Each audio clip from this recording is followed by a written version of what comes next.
There are probably more than these 3 that did not make it to social media this month alone. So let's take a moment of silence for the Black men and women killed unjustly by the hands of white supremacists and police.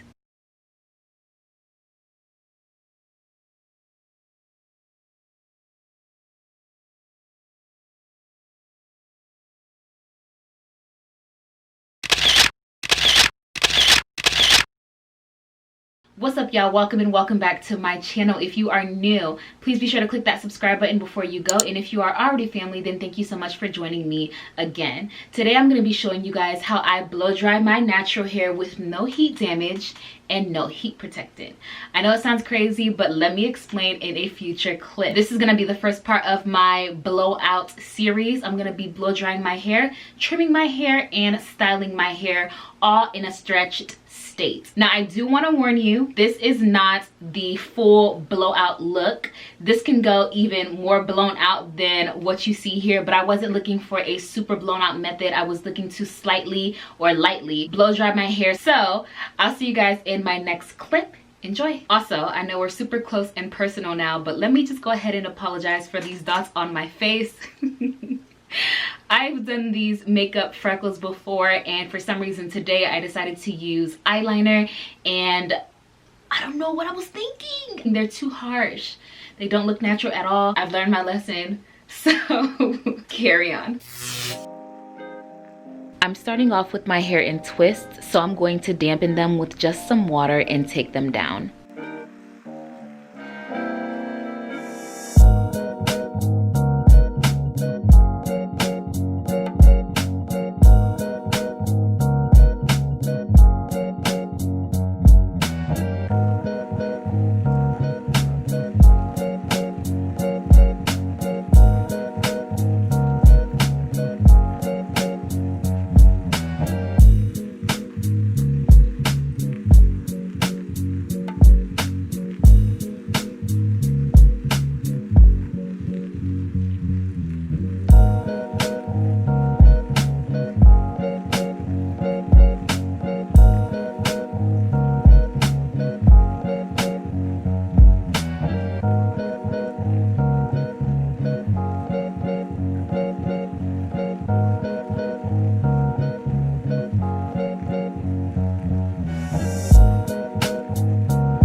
As you can see, my hair is in need of some moisture. So that's exactly what I'm about to restore into it by parting my hair and spraying water throughout my strands.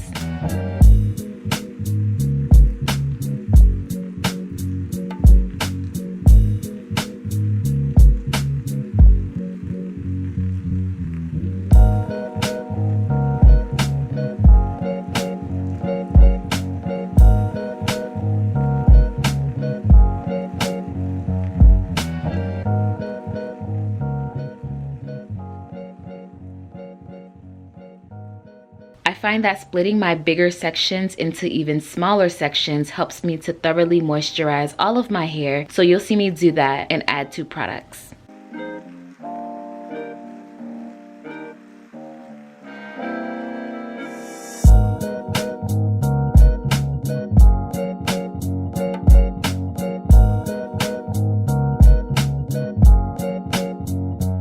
Today I'm using the ORS Curls Unleashed Leave-In Conditioning Cream to moisturize.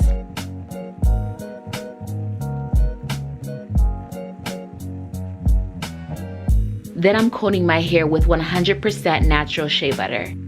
Many people don't know this, but on top of shea butter being moisturizing and nourishing, it is a great heat protectant. That's because of its thermal conductivity, so it works just as well as chemical silicones.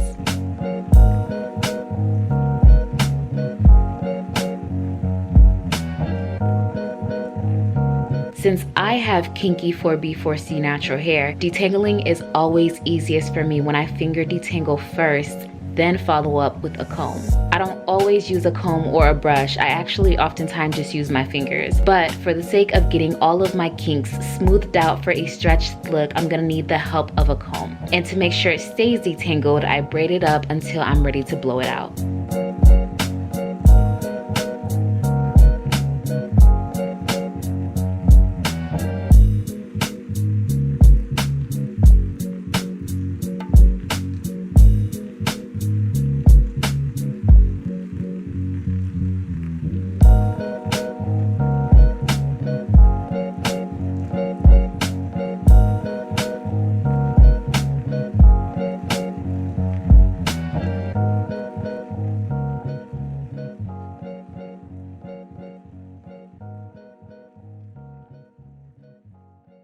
All right, y'all, I am all done with this section. I'm gonna go ahead and blow dry it while it's wet. I am gonna use the tension method. So the tension method is when, actually, I'll just show you.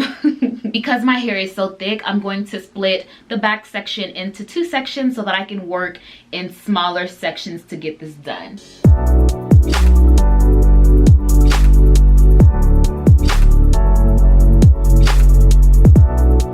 I'll be using my blow dryer on medium heat with the highest speed. The tension method is when you pull all of your hair and apply as much tension as possible to stretch your hair without having to brush through it or comb through it. You just pull on your hair and blow dry your way downward. I do like the tension method because it helps me to avoid any unnecessary snagging or breakage because my hair is so thick.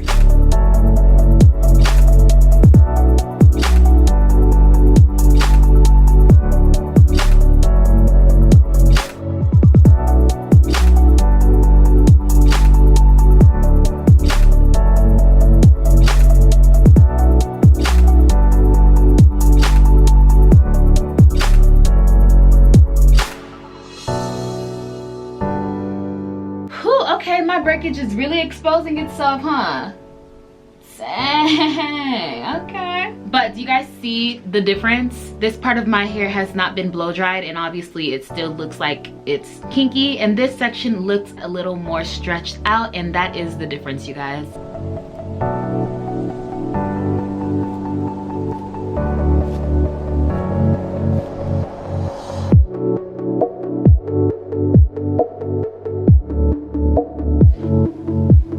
This is the best that I can get it. The ends are just gonna have to get clipped later on, which is fine. I'm not looking for it to be bone straight or anything. I just want it to be blown out.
You'll see me use the chasing method, which is basically using a comb and chasing the comb down the length of my hair with a blow dryer. I'm using that method on my ends because my hair is uneven, so the tension method doesn't work as well.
This is the last piece to this section. Can you believe the shrinkage?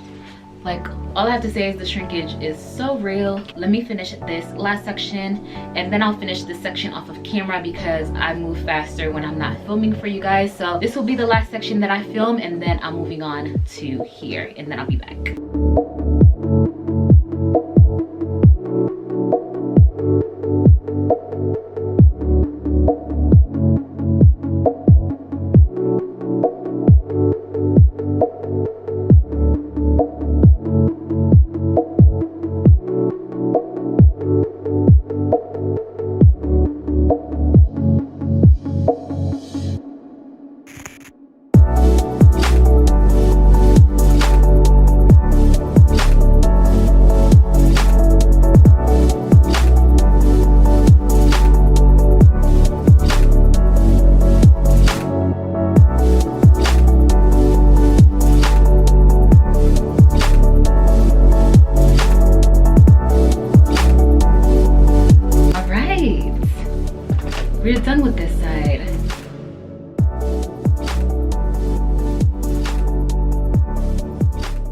I did not blow dry the ends very well because my ends are always difficult to blow dry, so I didn't even want to fight with them. But for the most part, this is exactly what I want. I'm gonna clip my ends anyway, and you'll see that in a video to come. Let me do a comparison now with the side that is not. Oh, my nail broke and my finger just snagged in between the nail. Wait, did I say my finger just snagged? My hair just snagged. Handy dandy nail clippers. So here's a side by side of my hair blow dried and not blow dried. It's crazy how big of a difference there is in length when you have type 4 hair. Type 4 hair experiences the most shrinkage, in my opinion. I think that's a fact, but don't quote me. But yeah, man, isn't that crazy? All right, y'all, I will be back with this side blown out in the next clip.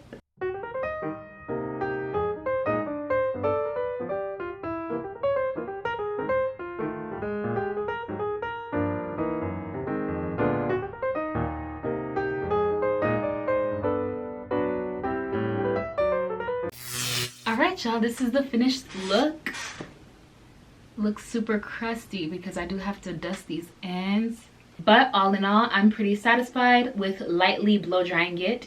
I think I did a good job lightly blow drying it. I think that the tension method worked really well for what I needed it to do. If you do want your hair to be more bone straight, or you want it to be more stretched, for example, my hair, well, this layer is just sitting right here, but if you want it more like stretched, because it couldn't go longer, then the tension method would probably be better, followed by the chasing method with a comb or a brush. But like I said, if you're looking for a light blown out look, then this would probably be the method for you. If you guys have tried the tension method before, let me know down below in the comment section. Be sure to give this video a thumbs up, and I'll see you in my next one.